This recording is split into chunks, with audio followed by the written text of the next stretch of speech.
बहुत से खुश किस्मत लोग ऐसे हैं जिन्हें नमाज पढ़े बिना चैन ही नहीं आता।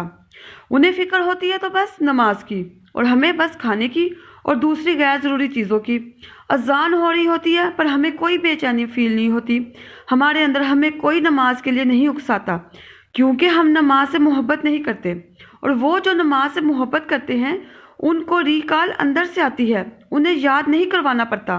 तो जिस दिन तुमने नमाज की आदत बना ली, नमाज तुम्हारी ज़िंदगी का हिस्सा बन जाएगी, फिर तुम्हें भी अंदर से रिकॉल आएगी और किसी को तुम्हें नमाज की याद दिलाने की ज़रूरत नहीं पड़ेगी। Think about, try to understand, हम क्यों नमाजों से मोहब्बत नहीं करते। बेनमाजी होना ये एक जुर्म की तरह बड़ा है। हमें पूरे दिन में 5 बार अल्लाह की बारगाह में सर झुकाने का टाइम नहीं मिलता। आपको पता है नमाज क्या है? The pillar of Islam. जिस बिल्डिंग में पिलर्स ना हो तो क्या वो बिल्डिंग खड़ी रह सकती है? नहीं ना।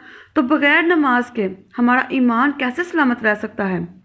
आपको पता है सबसे बड़ी नेकी ही नमाज है, सबसे बड़ी इबादत ही नमाज है। लोग कहते हैं कि हमें वज़ाइफ बताएं। ऐ लोगों, मुसलमानों के लिए सबसे बड़ा वजीफ़ा ही नमाज है। नमाज हमने पढ़नी नहीं और वज़ाइफ पूछते हैं। तो सुनो, जो सबसे बड़ा वजीफ़ा है नमाज, पहले वो तो कर लो। अल्लाह को खुश तो कर लो, अल्लाह को राज़ी तो कर लो। बहाने करके नमाज ना छोड़ो, किसी सूरत में नमाज माफ़ नहीं। आप जहाँ भी हैं पहले नमाज अदा करें।